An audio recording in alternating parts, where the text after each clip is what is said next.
같이 인사하시겠습니다. เราจะทักทายกันนะคะ 사와디카. 네, 주일날 또 하나님 말씀 앞에 나와주셔서 감사합니다. ก็ขอบคุณพี่น้องทุกท่านนะคะที่มาอยู่ต่อหน้าพระวจนะของพระเจ้าในเช้าวันอาทิตย์แบบนี้ค่ะ 그럼 기도하고 말씀 시작하도록 하겠습니다. ก็เดี๋ยวเริ่มต้นด้วยการอธิษฐานด้วยกันนะคะเราจะเริ่มต้นฟังพระวจนะกันค่ะ 우리를 죄악 가운데서 구원하여 주신 하나님 아버지 감사합니다. ขอบคุณพระเจ้าพระบิดาผู้ทรงช่วยเราให้รอดจากความบาป 아무 소망 없이 이 세상 썩어질 것에 마음 뺏겨서 저희가 살았습니다. เราเป็นผู้ที่เคยใช้ชีวิตในโลกแห่งนี้ที่กำลังจะเสื่อมสลายไป 그러나 성경 말씀을 통해서 진리를 깨닫게 하시고 예수님을 만날 수 있도록 도와주셔서 감사합니다. แต่เราขอบพระคุณพระองค์ที่พระองค์ทรงช่วยให้เราได้รู้จักกับพระเยซูได้ผ่านทางพระวจนะพระคัมภีร์ของพระองค์ 우리를 십자가에서 구원하여 주시고 또 천국의 소망을 주셔서 진심으로 감사를 드립니다. เราขอบพระคุณพระองค์อย่างใจจริงสุดซึ้งที่พระองค์ทรงช่วยเราให้รอดจากความบาปโดยการสิ้นพระชนม์ของพระองค์ 태국에 하나님의 교회를 세워주시고 복음을 전할 수 있도록 기회를 주셔서 감사합니다. และขอบพระคุณที่พระองค์ทรงประทานโอกาสให้มีคริสตจักรเกิดขึ้นในประเทศไทยและสามารถประกาศข่าวประเสริฐนี้ออกไปได้ 우리 형제 자매님들 더욱 주님을 닮아가며 주님 명령하신 이 복음을 전할 수 있도록 용기를 허락해 주시옵소서. ขอพระองค์ทรงช่วยประทานความกล้าที่เราจะประกาศพระวจนะของพระองค์ออกไปได้ด้วยเถิดและขอพระองค์ทรงช่วยให้พี่น้องของเราที่ได้รับความรอดนี้เป็นเหมือนพระองค์มากยิ่งขึ้น 아직 구원받지 못한 우리 사랑하는 가족들 또 친척들에게 예수님을 전할 수 있도록 도와주시옵소서. และขอพระองค์ทรงช่วยให้เราสามารถประกาศพระเยซูให้กับครอบครัวของเราที่ยังไม่ได้รับความรอดให้แก่คนที่เรารักที่ยังไม่ได้รับความรอดทั้งหลายได้ด้วยเถิด 주일 이렇게 말씀을 배우며 함께 교제하며 또 봉사를 통해서 우리의 신앙이 날마다 성장하기를 간절히 원합니다.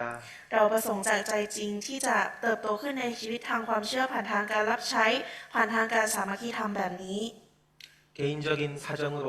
함께하지 못한 우리 형제 자매님들 주님께서 동일한 은혜로 채워 주시옵소서. และหากมีพี่น้องท่านใดที่ติดภารกิจของตัวเองไม่สามารถจะเข้าร่วมการสามัคคีธรรมในวันนี้ได้ขอพระองค์ทรงเติมเต็มพระคุณของพระองค์แก่พวกเขาแต่ละคนด้วย 증거되는 하나님의 말씀으로 우리가 교훈받고 순종할 수 있도록 역사해 주시옵소서. ขอพระองค์ทรงสำแดงให้เราได้รับการ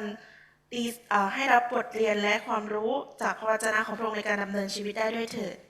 우리를 사랑하시는 고마우신 예수님 이름으로 기도드렸습니다. เราขอบพระคุณและอธิษฐานในพระนามองค์พระเยซูคริสต์ผู้ทรงรักเรา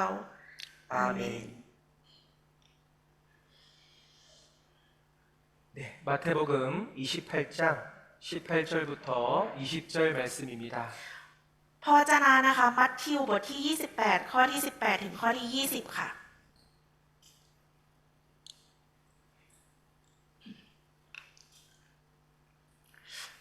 예수께서 나와 일러 가라사대 하늘과 땅의 모든 권세를 내게 주셨으니 그러므로 너희는 가서 모든 족속으로 제자를 삼아 아버지와 아들과 성령의 이름으로 세례를 주고 내가 너희에게 분부한 모든 것을 가르쳐 지키게 하라. 볼지어다 내가 세상 끝날까지 너희와 항상 함께 있으리라 하시니라. พระเยซูจึงเสด็จเข้ามาใกล้แล้วตรัสกับพวกเขาว่าสิทธิอำนาจทั้งหมดในสวรรค์ก็ดีในแผ่นดินโลกก็ดีทรงมอบไว้แก่เราแล้วเพราะฉะนั้นท่านทั้งหลายจงออกไปและนำชนทุกชาติมาเป็นสาวกของเราจงบัพติศมาพวกเขาในพระนามของพระบิดาพระบุตรและพระวิญญาณบริสุทธิ์และสอนพวกเขาให้ถือรักษาสิ่งสารพัดที่เราสั่งพวกท่านไว้และนี่แน่เราจะอยู่กับท่านทั้งหลายเสมอไปจนกว่าจะสิ้นยุค 네, 오늘 이 본문 말씀을 통해서 나는 그리스도의 제자이다라는 제목으로 같이 생각해 보겠습니다. ก็ผ่านเนื้อหาทางพระวจนะในวันนี้นะคะเราจะมาใคร่ครวญเกี่ยวกับหัวข้อสาวกของพระคริสต์กันค่ะ 모든 사람들은 인생 가운데 동일하게 태어나지만 각자 다른 신분을 가지고 살아갑니다. ค่ะมนุษย์ทุกคนในโลกใบนี้นะคะเกิดมาในโลกเหมือนกันก็จริงแต่ว่าแต่ละคนเนี่ยก็ใช้ชีวิตในสถานภาพหรือว่าฐานะที่แตกต่างกันออกไปค่ะ 예, 어떤 사람은 장사를 하고 막- 어떤 사람은 왕으로 또 기업의 회장으로 군인으로 여러 가지 신분을 가지고 살아갑니다. ก็ใช้ชีวิตโดยการเป็นหลากหลายสถานภาพนะคะ บางคนเป็นคนค้าขาย บางคนเป็นนักธุรกิจ บางคนเป็นกษัตริย์ บางคนเป็นทหารก็มีค่ะ 그리고 각각의 신분과 직업에 맞게 우리가 거기에 합당한 생활을 요구하고 그렇게 살아가고 있습니다. แล้วก็แต่ละสถานะนะคะก็เรียกร้องให้มีการดำเนินชีวิตให้เหมาะสมกับสถานะนั้นๆค่ะ 특별히 아주 귀하고 소중한 신분을 가진 사람들은 더 중요하고 의무와 책임을 가지고 있습니다. ยิ่งไปกว่านั้นนะคะยิ่งเป็นผู้ที่มีฐานะที่พิเศษแล้วก็มีคุณค่ามากเท่าไหร่ ก็ยิ่งต้องรู้จักสถานะและหน้าที่ของตัวเองให้ดำเนินชีวิตให้เหมาะสมมากยิ่งขึ้นค่ะ 예를 들어서 왕의 아들로 태어났다고 생각해 봅시다. ยกตัวอย่างเช่นนะคะ สมมุติว่าเราเนี่ยเกิดมาเป็นลูกของกษัตริย์ 자, 왕의 아들은 장차 왕이 될 중요한 신분입니다. ลูกของกษัตริย์หรือว่าโอรสของกษัตริย์เนี่ยก็ย่อมจะได้เป็นกษัตริย์ในอนาคตเป็นฐานะที่สำคัญมากๆค่ะ 그래서 그 신분에 맞게끔 왕자답게 교육을 받고 공부를 해야 됩니다. ดังนั้นเพื่อที่จะให้สมกับฐานะที่เป็นโอรสของกษัตริย์นะคะที่จะเป็นกษัตริย์ในอนาคตเนี่ยก็จะต้องได้รับการฝึกฝนได้รับการเรียนรู้เนี่ยอย่างสมฐานะค่ะ 시간이 지난다고 해서 저절로 왕자답게 되는 것이 아니라 왕자답게 우리가 교육을 해야 되는 거예요. ไม่ใช่ว่าพอเวลาผ่านไปเรื่อยๆแล้วเราจะเป็นกษัตริย์ได้เฉยๆนะคะแต่ว่าเราเนี่ยจะต้องฝึกฝนฝึกซ้อมได้รับบทเรียนเพื่อที่จะเป็นกษัตริย์ให้เหมาะสมกับฐานะค่ะ 자, 구원받은 그리스도인도 마찬가지입니다. คริสเตียนที่ได้รับความรอดก็เช่นเดียวกันค่ะ 자, 성경에서 하나님께서 구원받은 우리에게 주신 신분이 기록되어 있습니다. ก็ในพระคัมภีร์นะคะมีบันทึกไว้เกี่ยวกับฐานะหรือว่าสถานะที่พระเจ้าเนี่ยทรงประทานให้แก่เราในพระคัมภีร์เยอะมากค่ะ 예, 그 신분이 무엇인지 우리가 확인하고 거기에 맞게끔 우리가 합당한 생활을 하는 것이 필요합니다. เราจำเป็นที่จะต้องรู้ว่าสถานะที่ชัดเจนของเราเนี่ยคืออะไรผ่านทางพระคัมภีร์ และพอเรารู้แล้วนะคะเราจะต้องใช้ชีวิตให้เหมาะสมกับฐานะที่เราได้รับมา 자, 거듭난 그리스도인에게 주신 놀라운 신분 첫 번째가 바로 그리스도의 제자입니다. ก็ฐานะแรกนะคะที่น่าอัศจรรย์ที่พระองค์ทรงประทานฐานะให้เรานั่นก็คือสาวกของพระคริสต์นั่นเองค่ะ 오늘 이 그리스도의 제자에 대해서 같이 생각해 보겠습니다. วันนี้นะคะเราจะมาคิดเกี่ยวกับเรื่องสาวกของพระคริสต์กันค่ะ 이 엄청난 신분이죠. เป็นฐานะที่น่าอัศจรรย์มากๆเลยค่ะ 자, 제자라는 것은 선생님을 본받고 따라가고 더 나아가서 운명을 같이 하는 사람입니다. คำว่าสาวกนะคะหรือว่าศิษย์เนี่ยก็คือการที่เรียนรู้ตามแบบของอาจารย์ ติดตามอาจารย์ และเอาแบบอย่างของอาจารย์มาใช้ในตัวเองปรับปรุงในตัวเองค่ะ 우리 처음 읽었던 본문 말씀은 부활하신 예수님께서 승천하시기 전에 제자들에게 당부한 명령이에요. ก็พระเจ้าในตอนแรกที่เราได้อ่านกันไปนะคะเป็นเนื้อหาที่พระเยซูผู้ทรงฟื้นคืนพระชนชีพขึ้นมาเนี่ยได้ทรงกำชับแก่เหล่าสาวกนะคะก่อนที่พระองค์จะเสด็จขึ้นสวรรค์ไปค่ะ 자, 2000년 전에 제자들에게 하신 말씀이기도 하지만 지금 구원받은 우리에게도 하신 말씀입니다. ถึงแม้ว่าพระวจนะนี้นะคะจะเป็นพระวจนะที่พระองค์ทรงตรัสไว้เมื่อ 2,000 กว่าปีที่แล้วนะคะให้แก่สาวก แต่ในปัจจุบันนี้ก็เช่นเดียวกันพระองค์ก็ทรงตรัสกับเราแก่แต่ละคนเหมือนกันค่ะ 자, 여기 먼저 빨간색 말씀에 보면 하늘과 땅의 모든 권세를 예수님이 가지셨습니다. ตรงนี้นะคะในตัวหนังสือสีแดงสิทธิอำนาจทั้งหมดในสวรรค์ก็ดีในแผ่นดินโลกก็ดีทรงมอบไว้แก่เราแล้ว 자, 여러분 하나님께서 예수님에게 하늘과 땅의 모든 권세를 주셨어요. ทุกคนคะพระเจ้าเนี่ยได้ทรงประทานสิทธิอำนาจทั้งในสวรรค์ทั้งในแผ่นดินโลกเนี่ยให้แก่พระเยซูค่ะ 요한복음 1장 3절에 보면 만물이 예수님으로 말미암아 지은 바 되었다라고 했습니다. ถ้าดูในยอห์นนะคะบทที่1ข้อที่3เนี่ยจะเห็นว่าพระเจ้าทรงสร้างสรรพสิ่งขึ้นมาโดยพระวจนะค่ะพระวาทะนี่นเอง 예수님은 창조주 하나님이십니다. ก็พระเยซูนะคะเป็นพระผู้ทรงสร้างค่ะ 우주와 지구를 지배하시고 다스리고 있는 분입니다. พระองค์นะคะเป็นผู้ที่ทรงปกครองเป็นผู้ที่ทรงครอบครองโลกนี้อยู่ค่ะ 인류를 주장하시는 분뿐만 아니라 우리 개인적인 삶도 주관하시는 분입니다. และไม่ใช่เป็นผู้ที่ทรงปกครองมวลมนุษย์เท่านั้นนะคะแต่กับเราแต่ละคนก็ยังเป็นผู้ที่ทรงควบคุมและปกครองเราอยู่เช่นกันค่ะ 그 예수님께서 우리를 위해서 십자가에 죽으시고 부활하셨습니다. พระเยซูพระองค์นั้นนะคะเป็นผู้ที่ทรงสิ้นพระชนม์แทนเราและทรงฟื้นคืนพระชนชีพขึ้นมาค่ะ 자, 그리고 마귀의 권세를 정복하고 심판하는 권세도 받았어요. และพระองค์นะคะทรงเอาชนะสิทธิอำนาจของมารซาตานและพระองค์ก็ทรงเข้าไปค่ะ 심판하는 권세를 받았습니다. ได้รับสิทธิอำนาจในการพิพากษาค่ะ 자, 그래서 예수님은 구원하시는 주님도 되고 심판하시는 주님도 되는 거예요. ดังนั้นพระเยซูเนี่ยจึงเป็นทั้งผู้ที่ทรงอ่าช่วยเราให้รอดจากสิทธิอำนาจเอาชนะสิทธิอำนาจมารซาตานและก็เป็นผู้ที่สามารถพิพากษาได้ด้วยค่ะ 구원을 받은 사람은 구원하시는 주님을 즐겁게 받아들이지만 구원을 못 받은 사람들은 심판의 주님을 무섭게 받아들여야 됩니다. ก็สำหรับคนที่ได้รับความรอดโดยพระเยซูนะคะจะได้รับมาด้วยความยินดี แต่สำหรับผู้ที่ยังไม่ได้รับความรอดเนี่ยก็จะมีความเกรงกลัวในการที่พระองค์จะทรงพิพากษานั่นเองค่ะ 자, 이 하늘과 땅의 모든 권세를 가지신 예수님께서 하신 엄숙한 명령이에요. ก็ตรงนี้นะคะเป็นคำสั่งหรือว่าพระดำรัสที่ค่อนข้างจะ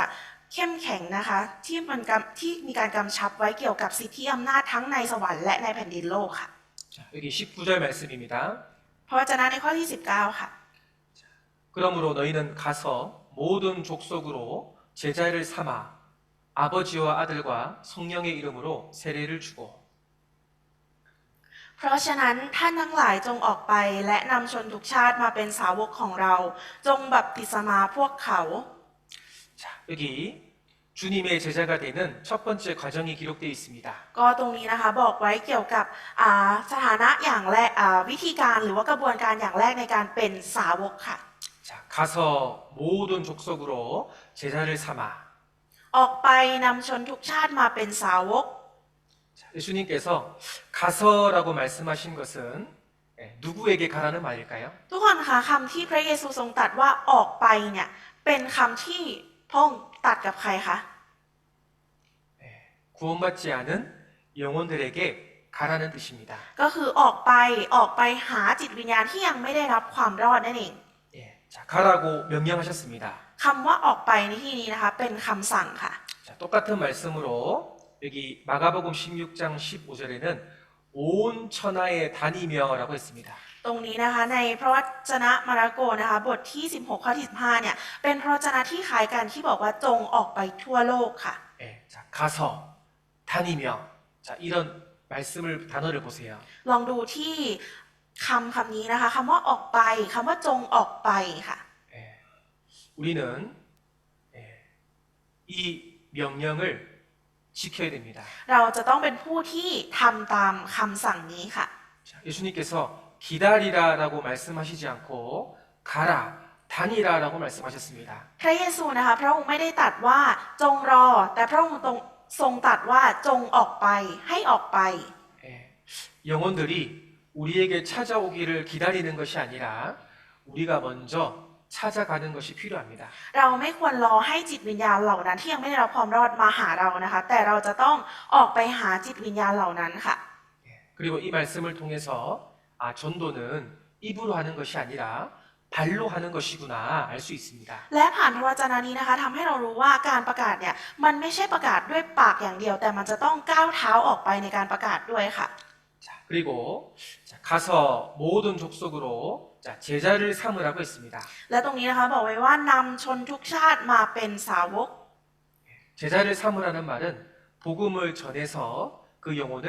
구원해라라는 뜻입니다. คำว่าเป็นสาวกในที่นี้นะคะก็คือคนคนนั้นเนี่ยได้ฟังหรือว่าได้ยินพระวจนะแล้วก็ได้รับความรอดนั่นเอง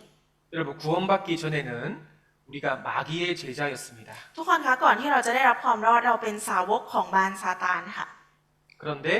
구원을 받은 이유는 예수님의 제자가 되었습니다. แต่หลังจากที่เราได้รับความรอดแล้วนะคะเราได้กลายเป็นสาวกของพระเยซูค่ะ 맞습니까? ถูกต้องไหมคะ 지금 굉장히 중요한 신분을 설명하고 있습니다. ตรงนี้นะคะกำลังอธิบายฐานะหรือว่าสถานะที่สำคัญมากๆของเราอยู่ค่ะ 자, 사도행전 2장 41절 말씀을 같이 읽겠습니다. อาจารย์กิจการบทที่ 2 ข้อที่ 41 ด้วยกันค่ะ คนทั้งหลายที่รับถ้อยคำของเปโตรก็รับปฏิสมา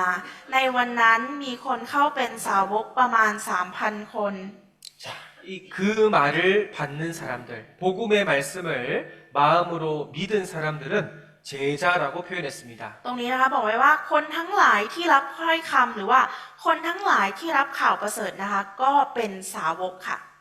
네, 자, 베드로가 설교를 하니까요, 성령이 충만해서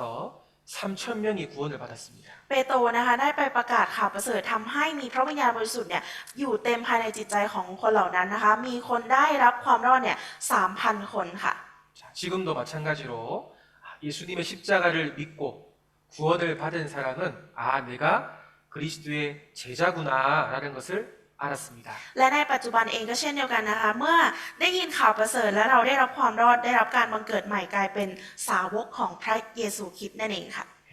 그런데 중요한 것이 있습니다. แต่ว่ามีสิ่งที่สำคัญกว่านั้นอีกค่ะ 신부는 제자가 되었는데 정말 제자다운 삶을 살아가고 있느냐? คือฐานะของเราเนี่ยเป็นสาวกก็จริง แต่เรากำลังใช้ชีวิตให้เหมาะสมกับสาวกอยู่หรือไม่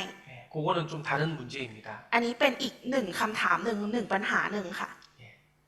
자, 그리고 이 말씀에 자, 구원을 받은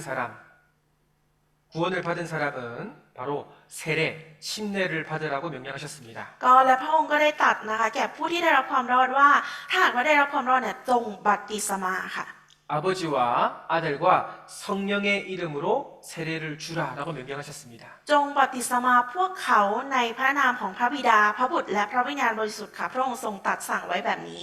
자, 여기 침례가 무엇이냐면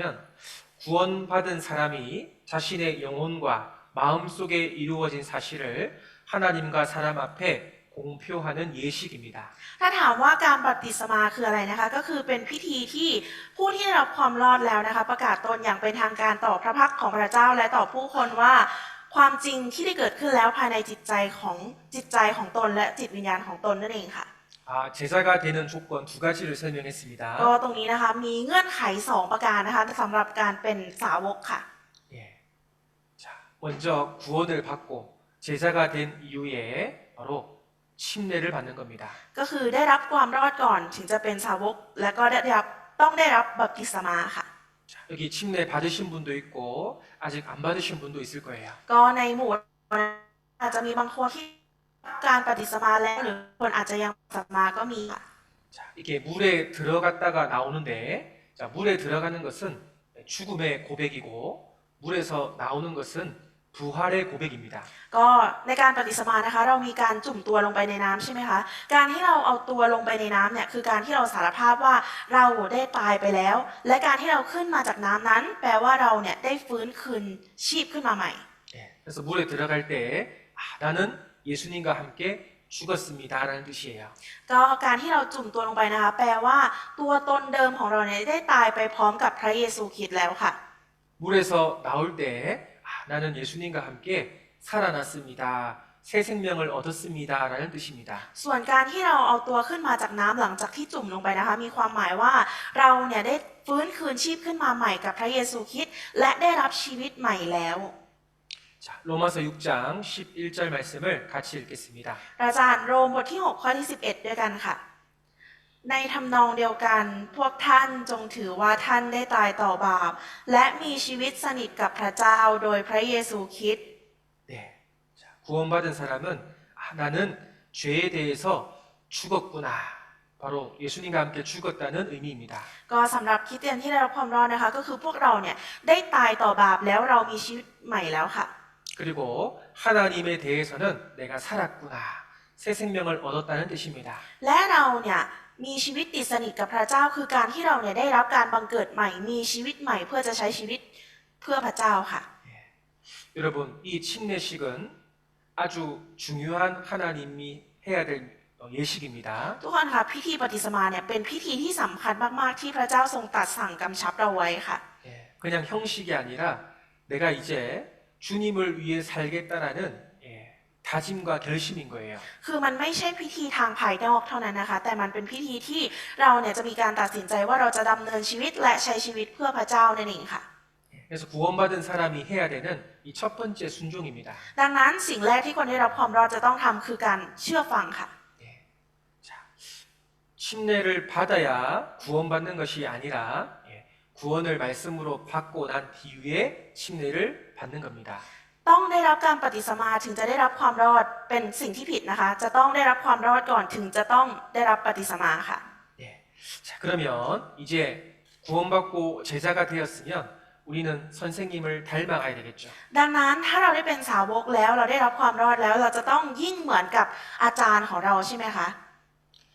자, 누가복음 6장 40절입니다.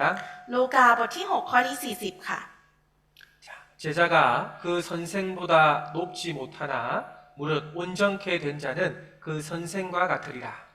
ศิษย์ย่อมไม่ใหญ่ไปกว่าครู แต่ศิษย์ทุกคนที่ได้รับการฝึกสอนอย่างสมบูรณ์แล้วก็จะเป็นเหมือนอย่างครู 예. 자, 여러분 이 말씀을 보면 아주 두려운 마음이 듭니다. ทุกคนคะถ้าดูในพระวจนะนี้น่ะจะเป็นพระวจนะที่ค่อนข้างจะน่ากลัวค่ะ 자, 우리가 스승님을 닮아야 되는데 예수님을 완벽하게 닮으라라고 말씀하시는 거예요. ก็คือเราจะต้องมีเหมือนครูแต่ว่าตรงนี้บอกว่าให้เหมือนพระเยซูค่ะ 자, 주님은 우리가 조금만 닮기를 원하는 게 아닙니다. พระองค์ไม่ได้ทรงประสงค์ให้เราเนี่ยเหมือนกับพระองค์แค่นิดเดียวเท่านั้นนะคะ 자, 여기 마태복음 5장 48절에는 그러므로 하늘에 계신 너희 아버지의 온전하심과 같이 너희도 온전하라라고 했습니다. ตรงนี้นะคะในมัทธิวบทที่ 5 ข้อ 48 บันทึกไว้ว่า เพราะฉะนั้นพวกท่านจงเป็นคนดีพร้อม เหมือนอย่างพระบิดาของท่านผู้สถิตในสวรรค์ทรงดีพร้อม 예, 누구를 닮으라고요? บอกว่าให้เราเหมือนใครคะ เหมือนอย่างใครคะ 누구 닮으라고 돼 있어요? เขียนไว้ว่าเหมือนอย่างใครคะ 파자오. พระบิดาพระเจ้าค่ะ 예. 자, 하나님을 우리가 어떻게 닮을 수 있을까? แล้วเราเนี่ยจะเหมือนกับพระเจ้าได้ยังไง 어떤 분이 질문합니다. บางคนอาจจะถามคำถามแบบนี้ค่ะ 아, 우리가 어떻게 예수님처럼 닮아요? แล้วเราจะไปเหมือนกับพระเยซูได้ยังไงล่ะคะอาจารย์ 닮을 수 있기 때문에 여기 명령하신 거예요. ก็ตรงนี้นะคะเป็นคำสั่งที่ว่าจะให้เราเนี่ยเหมือนกับพระองค์ 우리의 가치관과 생각이 바뀝니다. เราจะต้องเปลี่ยนความคิดของตัวเองค่ะ 그리고 우리의 말과 행동도 바뀝니다. เราจะต้องเปลี่ยนคำพูดและการกระทำของตัวเองค่ะ 그런 사람을 예시로 성경에 기록해 두셨는데 바로 사도 바울입니다. คนที่ทำตามวิธีคำสั่งในคือเปาโลค่ะ 자, 사도 바울께서는 내가 그리스도를 본받는 자 된 것 같이 너희는 나를 본받는 자가 되라라고 했습니다. ก็อัครทูตเปาโลนะคะก็ได้กล่าวไว้ว่าท่านทั้งหลายจงเอาอย่างข้าพเจ้า เหมือนที่ข้าพเจ้าเอาอย่างพระคริสต์ค่ะ 자, 바울은 아주 교만하고 이기적인 사람이었는데 예수님을 점점 닮아갔잖아요. เปาโลนะคะสมัยก่อนเนี่ยเขาเคยเป็นคนที่มีจิตใจที่หยิ่งพยอง และก็เชื่อในตัวเองเป็นอย่างมากค่ะ 우리도 예수님을 닮아갈 수 있다는 것을 사도 바울을 통해서 교훈받을 수 있는 겁니다. แต่ว่าสุดท้ายแล้วนะคะเปาโลก็มีความเชื่อฟังแล้วก็กลับกลายไปเหมือนพระองค์มากยิ่งขึ้น และเราเองก็ควรจะได้รับบทเรียนจากทางเปาโลว่าเราเองก็ควรที่จะค่อยๆเหมือนกับพระองค์มากยิ่งขึ้นนั่นเองค่ะ 여러분 사도 바울은 구원받기 전에 예수 믿는 사람을 잡아다가 감옥에 가두고 돌로 쳐 죽였습니다. ทุกคนคะเปาโลเนี่ยสมัยก่อนที่จะได้รับความรอดเขาเป็นคนที่คอยจะจับคนที่เชื่อในพระเยซูเนี่ยไปขังคุกค่ะ 그런데 구원받은 이후에 우리가 성경을 읽어보면 바울의 삶에 예수님의 흔적이 그대로 남아 있습니다. แต่หลังจากที่ได้รับความรอดนะคะก็หลงเหลือร่องรอยของพระเยซูที่อยู่ในเปาโลค่ะ 아, 이 연약한 육체를 가진 우리도 사도 바울처럼 그리스도를 본받을 수 있구나 교훈해 주시는 거예요. ก็ทำให้เราได้รู้และได้รับบทเรียนนะคะว่าถึงแม้ว่าร่างกายที่อ่อนแอของเราเนี่ยจะไม่สามารถทำได้แต่อย่างเปาโลเนี่ยเราสามารถทำได้แบบนั้นแน่นอน เราสามารถที่จะเต็มเปี่ยมไปด้วยพระคริสต์และทำตามพระองค์ได้แน่นอนค่ะ 자, 에베소서 4장 15절을 같이 읽겠습니다. เราจะอ่านเอเฟซัสบทที่ 4 ข้อที่ 15 ด้วยกันค่ะ แต่ให้เรายึดถือความจริงด้วยความรัก เพื่อจะเจริญขึ้นในทุกด้านสู่พระองค์ ผู้ทรงเป็นศีรษะคือพระคริสต์ 자, 그에게까지 자랄지라라고 했죠. ตรงนี้บอกไว้ว่าเพื่อที่จะเจริญขึ้นในทุกด้านสู่พระองค์ถูกไหมคะ 예, 그는 바로 교회의 머리 대신 그리스도 예수라고 말씀했습니다. พระองค์นั้นนะคะก็คือผู้ที่เป็นศีรษะนั่นก็คือพระคริสต์หรือว่าพระเยซูนั่นเองค่ะ 예, 우리가 어디까지 자라야 되냐? 예수님까지 자라야 나가야 된다는 겁니다. ถ้าถามว่าเราจะต้องเจริญขึ้นไปถึงตรงไหนนะคะก็คือเจริญขึ้นไปสู่พระเยซูนั่นเองจะต้องเหมือนกับพระเยซูค่ะ 예. 자, 그래서 이제 우리가 신앙생활이라는 것은 나를 버리고 예수님을 닮아가고 따라가는 것이구나 이해하시면 됩니다. ดังนั้นอยากให้ทุกคนเข้าใจไว้นะคะว่าชีวิตในการดำเนินความเชื่อในการดำเนินชีวิตทางความเชื่อเนี่ยคือการที่เราจะต้องทิ้งตัวตนเก่าของเราไปและดำเนินตามพระคริสต์ค่ะ 자, 그러면 진정한 제자의 자격 요건이 무엇일까요? และถ้างั้นเงื่อนไขหรือว่าคุณสมบัติที่แท้จริงของการเป็นสาวกเนี่ยคืออะไร 자, 여기 누가복음 14장에 보면 자, 허다한 무리가 함께 예수님과 있었습니다. ตรงนี้นะคะถ้าเราดูในลูกาบทที่ 14 ข้อ 25 เนี่ยจะเห็นว่ามีมหาชนหรือว่าฝูงชนจำนวนมากอะค่ะอยู่กับพระเยซูค่ะ 예, 자, 여기 보면 예수님을 가까이 따라다녔던 12 제자가 있었고 그리고 멀리서 따라다녔던 허다한 무리가 있어요. ตรงนี้นะคะถ้าเราดูเนี่ยสาวกผู้ที่ติดตามใกล้ชิดพระองค์เนี่ยมีอยู่ทั้งสิ้น 12 คนนะคะแล้วก็อีกฝั่งหนึ่งเนี่ยจะเป็นสาวกที่อยู่ไกลๆติดตามอย่างห่างไกลค่ะ 예, 여러분 이 허다한 무리들은 예수님이 하시는 기적과 표적을 보고 예수님을 믿은 사람입니다. ทุกคนคะฝูงชนเหล่านี้หรือว่ามหาชนเหล่านี้ค่ะเป็นผู้ที่ได้ดูสิ่งที่พระเยซูทรงทำราชกิจขึ้นมาด้วยตาของตัวเองและเชื่อค่ะ 그런데 제자는 아니었습니다. แต่ว่าไม่ได้เป็นสาวกค่ะ 예수님은 이 12 제자에게는 자신의 몸을 맡기셨지만 이 허다한 무리에게는 자신의 몸을 맡기지 않았습니다. พระเยซูนะคะได้ทรงฝากพระองค์เองไว้กับสาวก 12 คนนี้ แต่ไม่ได้ฝากไว้กับมหาชนที่เชื่อในพระองค์ค่ะ 예수님은 이 무리들의 마음을 잘 알고 있었어요. เพราะว่าพระเยซูนะคะทรงรู้จิตใจของมหาชนเหล่านี้ดีค่ะ 예, 지금은요 예수님이 신기하니까 잘 따라다녀요. ก็คือคนเหล่านี้นะคะที่ติดตามพระองค์ไปเนี่ยเพราะว่าพระองค์เนี่ยน่าทึ่ง 나에게 먹을 것을 주시고 하시는 일도 잘 되게 해주시니까 잘 따라다닙니다. เพราะว่าพระองค์เนี่ยเอาอาหารให้ฉันกินให้ของดีๆแก่ฉันก็เลยติดตามพระองค์ไปเป็นอย่างดีค่ะ 그런데 고난이 오면 어떻게 될까요? แต่พอเจอเรื่องยากลำบากเป็นยังไงคะ 예, 다 도망가 버리잖아요. ก็คือหนีกันไปหมดค่ะ 진짜 제자는 고난이 와도 예수님을 따라가지만 가짜는 다 집에 도망가는 거예요. สาวกที่แท้จริงนะคะถึงแม้จะเจอเรื่องยากลำบากเนี่ยก็จะติดตามพระเยซูไปอยู่อย่างนั้น แต่ว่าสาวกที่จอมปลอมนะคะก็จะหนีไปค่ะ 이 허다한 무리는 조금만 시간이 지나면 예수님을 십자가에 못 박으시오라고 소리칠 사람이라는 거예요. มหาชนเหล่านี้นะคะพอเวลาผ่านไปสักพักหนึ่งเนี่ยพวกเขาก็เป็นคนที่ไปชี้และร้องตะโกนเปล่าๆว่าให้ประหารพระเยซูค่ะ 자, 지금도 마찬가지로 많은 사람들이 주님의 제자라고 말하고 따라다니지만 진정한 제자는 많지 않습니다. ปัจจุบันนี้เองก็เช่นเดียวกันนะคะมีผู้ที่ติดตามพระเยซูเนี่ยเยอะมากแต่ว่ามีสาวกที่แท้จริงเนี่ยไม่มากค่ะ 자, 진정한 제자가 누구일까? 우리가 누가복음 14장을 통해서 교훈 받아보겠습니다. และสาวกที่แท้จริงเนี่ยคือใครกันแน่เราจะมาคิดผ่านทางพระวจนะในลูกาบทที่ 14 กันค่ะ 자, 누가복음 14장 28절 29절입니다.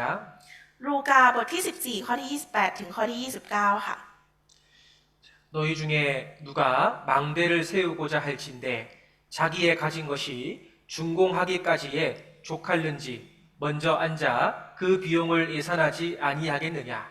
그렇게 아니하여 그 기초만 쌓고 능히 이루지 못하면 보는 자가 다 비웃어. ในพวกท่านมีใครบ้างเมื่อปรารถนาจะสร้างตึก จะไม่นั่งลงคิดราคาดูเสียก่อนว่า จะมีพอที่จะสร้างให้สำเร็จได้หรือไม่ เกรงว่าเมื่อวางรากฐานแล้ว และทำให้สำเร็จไม่ได้ ทุกคนที่เห็นก็จะเยาะเย้ยเขา 자, 성경에는 망대에 대한 말씀이 많이 나와요. ทุกคนคะในพระคัมภีร์เนี่ยมีคำว่าตึกเนี่ยออกมาเยอะมากๆค่ะ 망대는 적군이 쳐들어오는 것을 미리 볼 수 있도록 이 높은 건축물을 말합니다. ตึกที่ว่านี้นะคะก็คือเป็นลักษณะคล้ายๆกับหอคอยหรือว่าที่เอาไว้ดูศัตรูค่ะหอคอยสูงๆตึกสูงๆที่เอาไว้ดูศัตรูว่าศัตรูมีความเคลื่อนไหวยังไงบ้างค่ะ 그런데 그 망대를 짓기 전에 얼마의 비용이 드는지 얼마의 돈이 필요한지 미리 예산을 세워야 되잖아요. แล้วก็พระองค์ได้ตรัสไว้อีกว่าเราเนี่ยจะต้องคำนวณก่อนว่าเราจะมีทรัพย์สินหรือว่าเงินที่จะใช้ในการสร้างตึกเนี้ยพอหรือไม่ 맞습니까? ถูกไหมคะจะต้องคำนวณก่อนใช่ไหมคะ 여러분 집을 지을 때도 이 집을 지을 때 얼마 정도 돈이 드는지 미리 계산하잖아요. หรือแม้กระทั่งตอนเวลาที่เราสร้างบ้านของเราเองอะค่ะเราก็จะต้องพิจารณาว่ามันจะต้องใช้จำนวนเงินเท่าไหร่ในการสร้างบ้านเหล่านี้ เงินมันจะพอหรือไม่ในการสร้างนั่นเอง 예수님께서 이 말씀을 왜 하셨을까요? ทำไมพระเยซูถึงตรัดพระวจนะแบบนี้คะ 자, 망대 하나를 세우는데도 이렇게 예산을 준비해야 된다. ขนาดการสร้างตึกเนี่ยยังต้องมีการคำนวณแบบนี้เลย 그러면 주님의 제자로서 예수님을 따라가기 위해서는 얼마나 큰 예산을 세워야 되느냐? และถ้าอย่างนั้นการที่เราเป็นสาวกของพระองค์การที่เราจะติดตามพระองค์ไปเนี่ยมันจะต้องมีการคำนวณมีการใช้จ่ายเยอะขนาดไหน 여러분 구원받은 그리스도의 제자 맞습니까? แล้วทุกคนล่ะคะทุกคนเป็นสาวกที่ติดตามพระองค์ไปหรือไม่ 맞습니까? ใช่หรือไม่คะ 예. 그러면 일주일을 자기 마음대로 살고 교회를 왔다 갔다 하는 사람이 아닌 거예요. ถ้างั้นนะคะเราไม่ใช่คนที่1 อาทิตย์เนี่ยใช้ชีวิตตามใจของตัวเอง แล้วก็มาโบสถ์ไปไม่มาโบสถ์บ้างมาโบสถ์บ้างไม่มาโบสถ์บ้างแบบนี้ไม่ได้ค่ะ 예. 하고 싶은 일만 하는 것이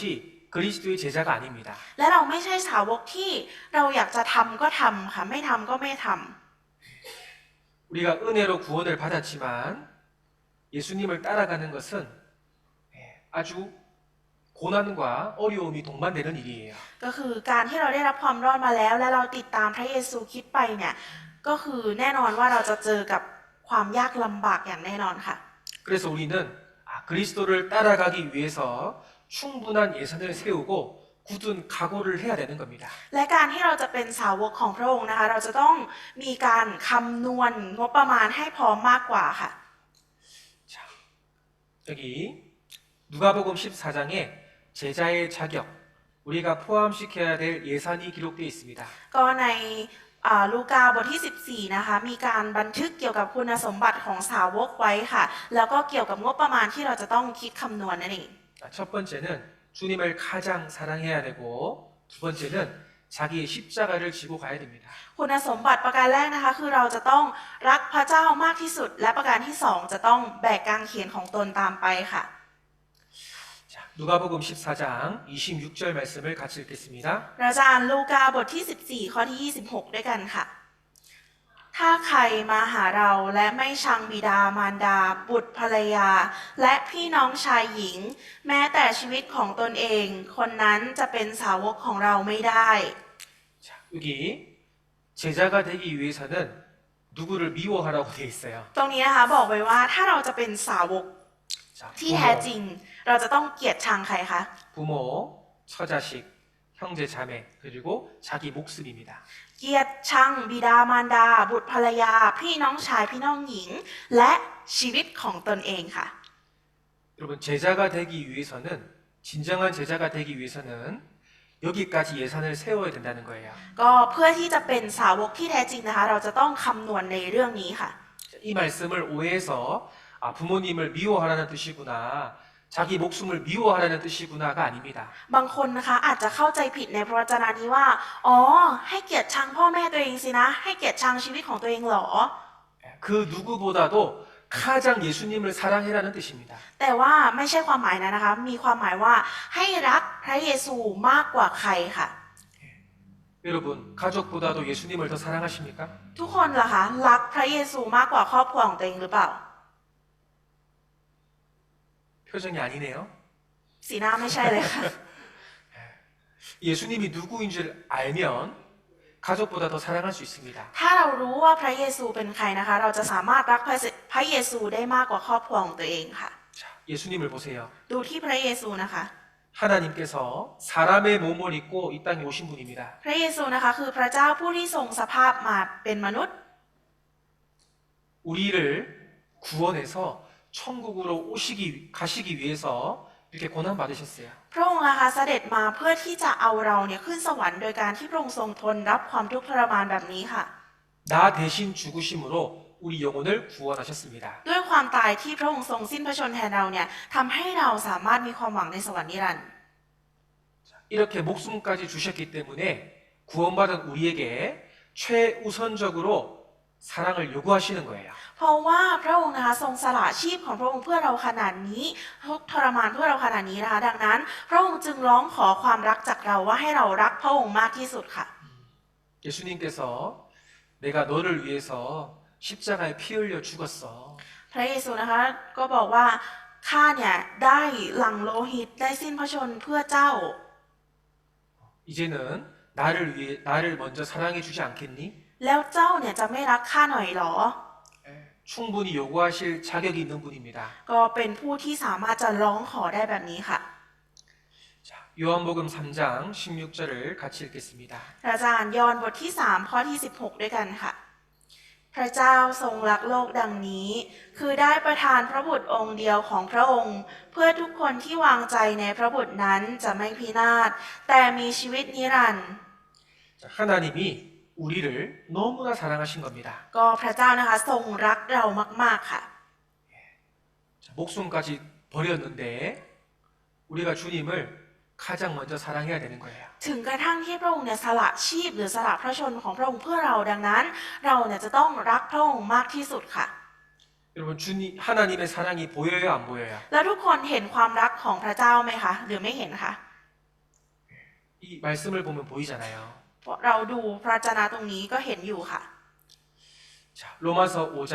8절 말씀도 같이 읽겠습니다. และเราจะอ่านโรมบทที่5ข้อที่8ด้วยกันค่ะ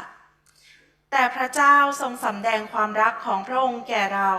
คือขณะที่เรายังเป็นคนบาปอยู่นั้น พระคริสต์สิ้นพระชนม์เพื่อเรา 자, 하나님의 사랑이 잘 기록되어 있죠? ตรงนี้นะคะมีการบันทึกเกี่ยวกับความรักของพระเจ้าไว้เป็นอย่างดีค่ะ 예수님께서 나를 위해서 죽어주신 겁니다. ก็คือพระเยซูเนี่ยทรงสิ้นพระชนม์เพื่อเรา 여러분 상식적으로 참 이해하기 어렵잖아요. ทุกคนคะในทางความเป็นจริงเนี่ยมันอาจจะเข้าใจได้ยากค่ะ 얼마나 사랑하셨으면 대신 죽었을까요? คือมันจะรักได้ขนาดไหนกันมากขนาดไหนกันถึงที่จะเสียชีวิตแทนกันได้ 우리는 주님의 제자로 살기 위해서 그 누구보다도 주님을 가장 먼저 사랑해야 됩니다. เรานะคะในการที่เราเป็นสาวกของพระองค์เนี่ยเราจะต้องรักพระองค์มากยิ่งกว่าใครค่ะ 여러분 말씀으로 6일 동안 천지 창조한 것보다 훨씬 더 어려운 것이 바로 독생자 예수님을 이 땅에 보내신 거예요. สิ่งที่ยากกว่าการที่พระองค์ทรงสร้างจักรวาลโลกทั้งปวงขึ้นมาใน6วันด้วยพระวจนะนะคะ นั่นก็คือการที่พระองค์ส่งพระบุตรองค์เดียวของพระองค์มายังแผ่นดินโลกนี้ค่ะ 하나님이 하신 일 중에 가장 큰 것이 바로 예수님을 보내신 겁니다. ราชกิจที่ใหญ่หลวงมากที่สุดของพระเจ้าที่ได้ทรงทำนะคะ นั่นก็คือการส่งพระเยซูคริสต์มายังแผ่นดินโลกค่ะ 자, 요한복음 15장 13절 사람이 친구를 위하여 자기 목숨을 버리면 이에서 더 큰 사랑이 없나니 ยอห์นบทที่15ข้อที่13บันทึกไว้ว่า ไม่มีใครมีความรักยิ่งใหญ่กว่านี้ คือการสละชีวิตเพื่อมิตรสหายของตน 예수님은 여러분을 위해서 목숨을 버려주신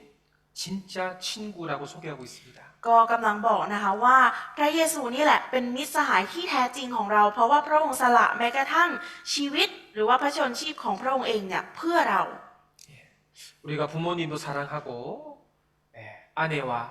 자식을 사랑하지만 그래도 주님보다는 더 사랑할 수 없습니다. แม้ว่าเรานะคะควรจะรักพ่อแม่ของเรารักสามีภรรยาของเรารักบุตรของเรารักลูกของเราเนี่ยแต่สิ่งที่สำคัญกว่านั้นคือเราจะต้องรักพระเจ้าค่ะ 우리가 받은 사랑을 생각하면 그 어떤 것도 주님의 사랑 그 자리를 채울 수 없는 겁니다. ก็ไม่มีสิ่งใดนะคะที่จะมาเทียบเคียงหรือว่ามาแทนที่ความรักที่เราได้รับจากพระเจ้าได้ค่ะ 그래서 주님이 우리를 사랑하신 만큼 그 사랑을 우리에게 요구하시는 거예요. และเราจะต้องเป็นสาวกของพระคริสต์ที่ถวายที่สูงสุดของจิตใจของเราไว้แก่พระองค์ค่ะ 자, 부활하신 예수님께서 베드로에게 3번 질문했잖아요. พระเยซูนะคะก็ได้ตรัสถามสาวกเปโตรถึง3 ครั้งค่ะ 요한의 아들 시몬아, 네가 이 사람들보다 나를 사랑하느냐라고 3번 물어봤습니다. ก็พระเยซูนะคะได้ถามเปโตรถึง3 ครั้งว่าซีโมนบุตรยอนเอ๋ยขออภัยค่ะซีโมนบุตรยอนเอ๋ยท่านรักเรามากกว่าคนพวกนี้หรือ 베드로가 주님 정말 사랑합니다라고 고백했습니다. เปโตรนะคะก็ได้สารภาพออกไปว่าใช่องค์พระผู้เป็นเจ้าพระองค์ทรงทราบว่าข้าพระองค์ทรงรักพระองค์ 자, 여러분 예수님이 물어보시면 여러분 베드로처럼 고백할 수 있습니까? และถ้าสมมติว่าพระเจ้าอะค่ะทรงพระเยซูเนี่ยทรงถามทุกคนแบบเปโตรเนี่ยทุกคนจะสามารถตอบแบบเปโตรได้ไหมคะ 할 수 있어야 됩니다. เราจะต้องทำตอบให้ได้ค่ะ 거기까지 예산을 세워야지 우리는 제자로서 살아가는 겁니다. เราจะต้องคำนวณในเรื่องนี้ด้วยถึงจะสามารถใช้ชีวิตเป็นสาวกที่เหมาะสมค่ะ 자, 그리고 두 번째로는 자기 십자가를 지고 따라가야 됩니다. และคุณสมบัติประการที่2นะคะก็คือจะต้องแบกกางเขนค่ะ 자, 같이 읽겠습니다. เราอ่านพร้อมกันนะคะ และใครก็ตามที่ไม่ได้แบกกางเขนของตนตามเรามา คนนั้นจะเป็นสาวกของเราไม่ได้ 여러분, 예수님이 십자가 지시고 가셨잖아요. ทุกคนคะพระเยซูเนี่ยได้แบกไม้กางเขนของพระองค์ไปค่ะ 예수님의 제자는 자기 십자가가 있습니다. และสาวกของพระเยซูนะคะก็มีไม้กางเขนเป็นของตัวเองค่ะ 그 십자가를 메고 계속 따라가는 거예요. จะต้องแบกกางเขนของตัวเองนั้นและตามพระองค์ไปค่ะ 여러분, 나의 욕망과 나의 이상 그리고 나의 계획과 의지가 많이 있을 겁니다. ทุกคนคะเราทุกคนเนี่ยมีความคิดหรือว่าแผนการความใฝ่ฝันอะไรต่างๆนานาของตัวเองมากมายค่ะ 그런데 그것을 과감히 포기하고 말씀을 따라가는 사람이 제자입니다. แต่ว่าผู้ที่ละทิ้งความสิ่งเหล่านั้นออกไปและติดตามพระองค์ไปนั่นเรียกว่าสาวกที่แท้จริงค่ะ 그런데 대부분 사람들은 반대로 합니다. แต่ว่าคนส่วนใหญ่ก็ทำในทางตรงกันข้ามค่ะ 이것이 하나님 말씀에 합당한지 생각하지 아니하고 자신의 생각과 경험,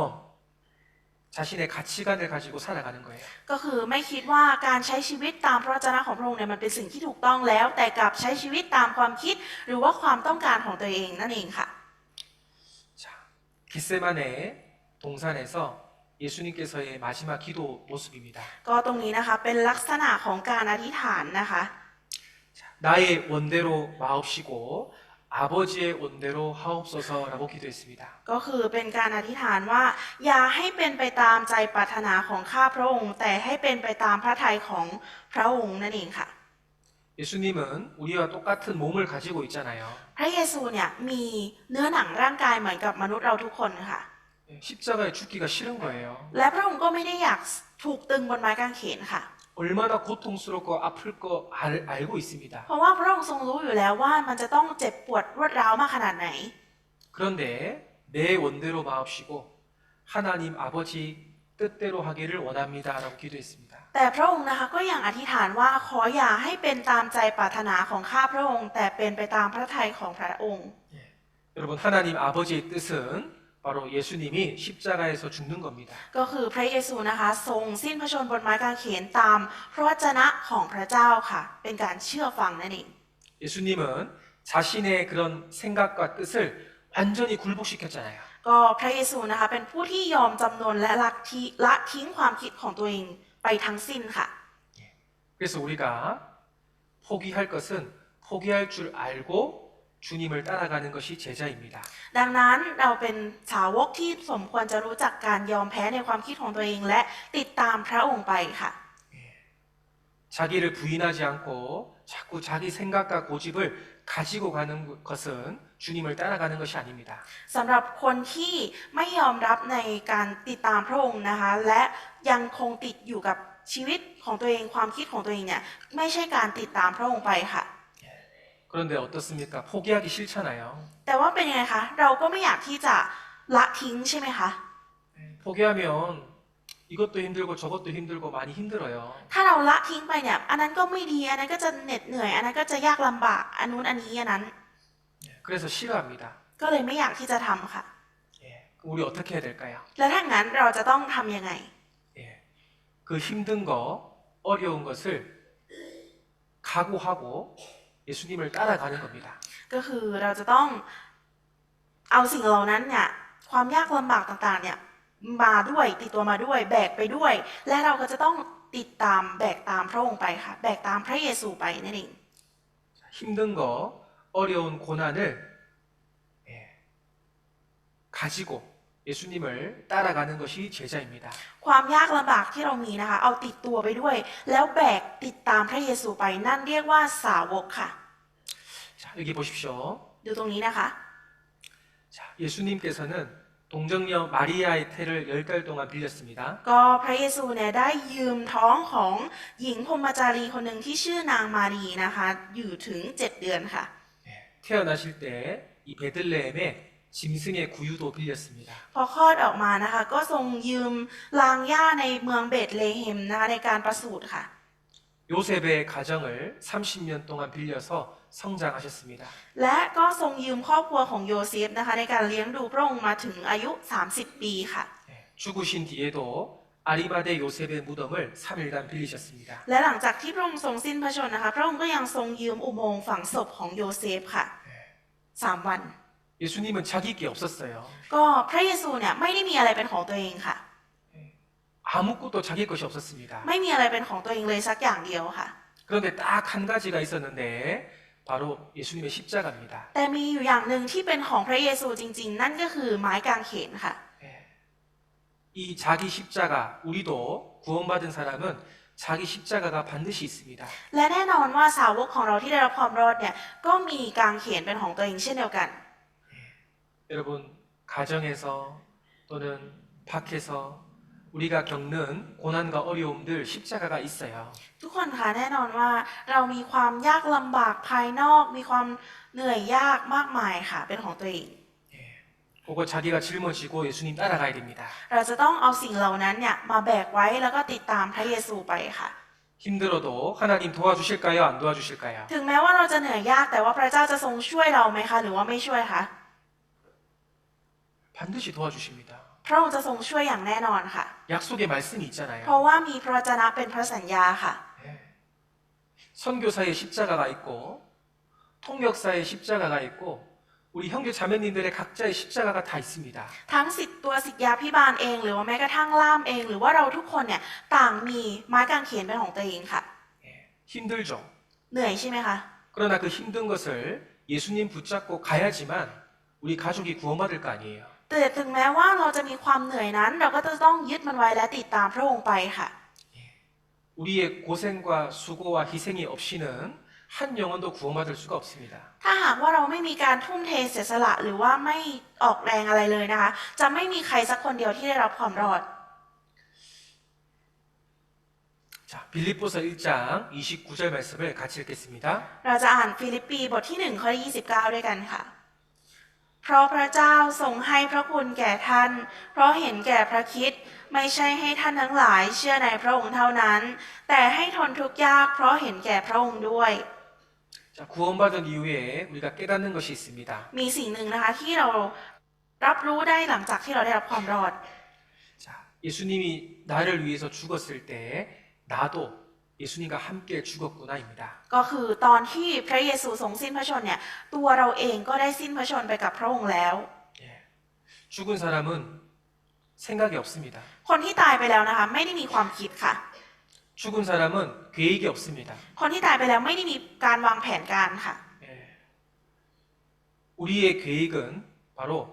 예수님의 계획입니다. แผนการของเรานะคะก็คือแผนการของพระเยซูค่ะ 너무나 감사한 것은 주님의 소원이 바로 나의 소원이 되었다는 것입니다. สิ่งที่น่าขอบคุณเป็นอย่างยิ่งนะคะก็คือพระประสงค์ขององค์พระผู้เป็นเจ้าเนี่ยก็กลายเป็นความปรารถนาของเราเองค่ะ 예. 자, 여러분, 예수님의 소원이 여러분의 소원이 맞습니까? แล้วพระประสงค์ของพระเจ้าเนี่ยเป็นความปรารถนาของเราทุกคนใช่ไหมคะ 아니면 예수님 소원과 내 소원이 달라요? หรือว่าพระประสงค์ของพระเยซูกับความปรารถนาของเราเนี่ยต่างกัน 예. 다르면 안 됩니다. จะต่างกันไม่ได้ค่ะ 제자는 예수님의 소원을 내 소원을 가지고 같이 가는 거예요. ก็สาวกนะคะจะต้องมีความปรารถนาหรือว่าเหมือนกับพระประสงค์ของพระองค์นั่นเองเหมือนพระประสงค์ของพระเจ้าและตามพระองค์ไปค่ะ 그래서 이 말씀에도 또한 그를 위하여 고난도 받는 것이 우리 제자의 삶이구나 알 수 있습니다. และตรงนี้นะคะบอกไว้ว่าแต่ให้ทนทุกข์ยากเพราะเห็นแก่พระองค์ด้วยนี่ก็คือชีวิตของสาวกนั่นเองค่ะ 자, 히브리서 13장 12절 13절. 그러므로 예수도 자기 피로써 백성을 거룩해 하려고 성문 밖에서 고난을 받으셨느니라. 그런즉 우리는 그 능력을 지고 영문 밖으로 그에게 나아가자. ฮิบรูบทที่13ข้อ12ถึงข้อที่13นะคะบันทึกไว้ว่า เพราะฉะนั้นพระเยซูจึงได้ทรงทนทุกข์ภายนอกประตูนคร เช่นเดียวกันเพื่อทรงชำระประชาชนให้บริสุทธิ์ด้วยพระโลหิตของพระองค์เอง เพราะฉะนั้นให้เราออกไปหาพระองค์ภายนอกค่ายนั้น โดยแบกรับคำดูหมิ่นเหยียดหยามที่พระองค์ทรงทนทุกข์ 자, 이 말씀대로 예수님은 성문 밖에서 죽으셨습니다. ก็ตามที่พระวจนะนี้ได้บอกนะคะพระเยซูเนี่ยก็ได้สิ้นพระชนม์นอกประตูค่ายนครค่ะ 예, 여러분 성문 밖은 그 짐승의 시체를 갖다 버리는 더러운 곳인데 예수님도 철저하게 버림을 받은 거예요. ก็นอกประตูนครในที่นี้นะคะเป็นสถานที่ที่ผู้คนเนี่ยจะเอาเครื่องบูชาเครื่องถวายบูชานะคะที่เป็นสัตว์เนี่ยเอาออกไปทิ้งเป็นเศษซากไว้นอกประตู พระเยซูเองก็เช่นเดียวกันพระองค์ก็ทรงถูกเอาไปทิ้งตรงนั้นค่ะ 예, 자, 이것을 묵상해서 그 능력을 지고 우리도 영문 밖으로 나가서 전도하자라고 묵상했습니다. ก็มีการไข้ควรนะคะในพระวจนะนี้แล้วก็บอกว่า เพราะฉะนั้นเนี่ยให้เราทั้งหลายออกไปหาพระองค์ที่อยู่ภายนอกประตูนั้น ให้เราไปรับความอับอายให้เราไปรับคำดูหมิ่นเหยียดหยาม 여러분 밖에 가서 전도하면 힘들잖아요. ทุกคนคะการที่เราออกไปประกาศให้แก่ผู้คนภายนอกเนี่ยมันค่อนข้างที่จะเหนื่อยยากลำบากค่ะ 사람들이 싫어하는 그 눈이 싫어요. มีสายตาของคนที่ไม่ชอบเขามีค่ะ 나를 욕하는 것 같아요. หรือว่าเหมือนเขาจะต่อว่าเราด่าเรา 나랑 사이가 멀어지는 것 같아요. หรือว่าเหมือนว่าความสัมพันธ์ของเรากับเขาเนี่ยจะห่างกัน 근데 그거 걱정하고 그거 염려하면 우리가 어떻게 전도할 수 있겠습니까? แต่ถ้าเรามีความคิดแบบนั้นมีความกลัวในเรื่องแบบนี้นะคะ เราจะสามารถประกาศออกไปได้ยังไง 우리는 놀림 받고 고난 받는 자리까지 나아가자. 그것이 제자라고 설명하고 있습니다. ก็คือกำลังอธิบายว่าเราควรจะเป็นสาวกในการที่บอกว่าให้เราเนี่ยออกไปหาพระองค์เราออกไปคำเราออกยงนั้น 여러분 우리 편하게 살고 싶으면 언제든지 편하게 살 수 있어요. ทุกคนคะถ้าเราใช้ชีวิตแบบสบายๆเนี่ยเราจะสบายไปถึงเมื่อไหร่คะ 아무것도 안 하면 됩니다. ก็คือไม่มีอะไรเป็นไปได้เลยค่ะ 그럼 편하겠죠? ก็คือไม่ได้ทำอะไรก็สบายใช่ไหมคะ 우리 그렇게 살 수 없어요. แต่เราไม่สามารถที่จะใช้ชีวิตแบบนั้นได้ค่ะ 우리는 그리스도의 제자입니다. เพราะเราเป็นสาวกของพระคริสต์ค่ะ 싫어하지만 싫어하는 거 알지만 왜 자꾸 예수 믿으라고 우리가 할까요? ทำไมคะเรารู้อยู่แล้วว่าเขาเนี่ยไม่ชอบ แต่เราก็ยังประกาศพระเยซูให้เขาอยู่ 예, 그 불쌍한 영혼이 보이기 때문에 할 수밖에 없는 겁니다. เพราะว่าเราเห็นว่าเขาเป็นจิตวิญญาณที่น่าสงสารนะคะ เราก็เลยประกาศให้เขาค่ะ 그래서 자기 십자가가 무겁다고 버리지 마시고 끝까지 지고 가는 겁니다. ดังนั้นถึงแม้ว่าไม้กางเขนของเราทุกคนเนี่ยจะหนักและเหนื่อยยากลำบากมากแค่ไหนก็อย่าทิ้งมันนะคะ แล้วก็แบกมันติดตามพระองค์ไปจนถึงที่สุดค่ะ 예, 오늘 말씀을 정리하겠습니다. เดี๋ยวจะสรุปพระวจนะในวันนี้กันนะคะ 자, 구원받은 사람을 그리스도의 제자라고 신분을 주셨습니다. ก็คนที่ได้รับความรอดนะคะได้กลายมาเป็นสาวกของพระคริสต์หรือว่าได้สถานะเป็นสาวกของพระคริสต์นั่นเองค่ะ 예, 제자는 말씀으로 거듭나서 침례를 받은 사람입니다. สาวกคือคนได้รับการบังเกิดใหม่โดยพระวจนะและได้รับการปฏิสมาค่ะ 그런데 신분은 제자이지만 제자답게 삶이 변하는 것이 필요합니다. แต่ว่าและเราเนี่ยได้ฐานะสาวกมาถูกต้องไหมคะ เราจะต้องใช้ชีวิตให้เหมาะสมกับการที่เราเป็นสาวกของพระองค์ค่ะ 예, 성경에 하나님처럼 온전하게 변해라고 돼 있고 사도 바울도 예수님을 닮으라고 돼 있습니다. ก็อย่างที่พระวจนะในพระคัมภีร์บอกไว้นะคะว่าให้เราเนี่ยเป็นเหมือนอย่างองค์พระผู้เป็นเจ้า และเปาโลเองก็เป็นเหมือนอย่างพระเยซูค่ะ 그런데 그 닮아가는 것은 너무나 어렵고 힘들기 때문에 충분히 예산을 세우고 준비해야 된다고 말씀했습니다. และพระองค์ก็ได้บอกไว้นะคะว่าการที่เราจะเป็นเหมือนพระองค์เนี่ยมันเป็นเรื่องที่ไม่ง่ายนะคะดังนั้นเราจะต้องมีการคำนวณมีการเตรียมพร้อมที่จะเป็นเหมือนอย่างพระองค์ค่ะ 예, 두 가지 자격 요건을 배웠습니다. และเราได้เรียนรู้เกี่ยวกับ2คุณสมบัติในการเป็นสาวกที่แท้จริงค่ะ 첫 번째 우리는 가장 먼저 누구보다도 예수님을 사랑하는 자입니다. อย่างแรกคือเราต้องเป็นผู้ที่รักพระเจ้าพระเยซูมากที่สุดค่ะ 그리고 자기 십자가를 지고 묵묵히 주님을 따라가는 겁니다. และเราจะต้องแบกกางเขนของตนและติดตามพระเยซูไปค่ะ 더 배울 말씀들이 많지만 오늘은 여기까지 정리하도록 하겠습니다. ก็ถึงแม้ว่ามีพระวจนะอีกมากมายนะคะที่ให้เราได้เรียนรู้แต่ว่าวันนี้ก็จะมีเพียงเท่านี้ค่ะ 예, 우리는 그리스도의 제자답게 변해가야 됩니다. เราจะต้องมีการเปลี่ยนแปลงให้สมกับที่เราเป็นสาวกของพระคริสต์ค่ะ 오후에도 즐거운 교제 시간 가졌으면 좋겠습니다. ก็ในช่วงบ่ายนะคะก็อยากให้มีการช่วงเวลาสามัคคีธรรมที่ชื่นบานกันค่ะ 예, 기도하고 마치겠습니다. อธิษฐานร่วมกันนะคะ 살아계신 하나님 아버지 감사를 드립니다. ขอบคุณพระเจ้าพระบิดาผู้ทรงพระชน 우리를 거듭나게 하시고 천국 소망 주신 것 진심으로 감사합니다. เราขอขอบพระคุณอย่างสุดซึ้งที่พระองค์ทรงช่วยเราให้รอดและได้รับความหวังในสวรรค์นิรันดร์ 예수님께서 우리를 너무나 사랑하셔서 십자가에서 대신 죽어 주셨습니다. พระเยซูทรงรักพวกเรามากจนถึงกระทั่งที่พระองค์ทรงสละพระชนชีพของพระองค์บนไม้กางเขน 우리도 가장 먼저 예수님을 사랑할 수 있도록 도와주시옵소서. เราเองก็เช่นเดียวกันขอพระองค์ทรงช่วยให้เราสามารถรักพระองค์ได้เหมือนอย่างที่พระองค์ทรงรักเรา 어려움과 고난이 있지만 묵묵히 예수님을 따라가기를 원합니다. ถึงแม้ว่าจะมีความยากลำบากเข้ามาหาเรามากมาย แต่เราก็อยากจะติดตามพระองค์ไปอยู่เสมอ 우리가 점점 변해서 더 많은 영혼들이 구원받고 열매들로 가득 채워지기를 원합니다. ขอให้พระองค์ทรงช่วยให้เราค่อยๆเปลี่ยนแปลงไปเรื่อยๆและเหมือนอย่างพระองค์ และขอพระองค์ทรงช่วยให้เราสามารถประกาศให้จิตวิญญาณได้รับข่าวประเสริฐของพระองค์ด้วย 네, 이 시간 이후에 모든 교제도 주님께서 함께 하시고 인도해 주시옵소서. ก็ในช่วงเวลาหลังจากนี้เวลาบ่ายนั้นมีการสามัคคีธรรมก็ขอพระองค์ทรงนำพวกเขาด้วย 우리를 사랑하시는 고마우신 예수님 이름으로 기도드렸습니다. ขอบคุณและอธิษฐานในพระนามองค์พระเยซูคริสต์ผู้ทรงรักเรา อาเมน 아멘.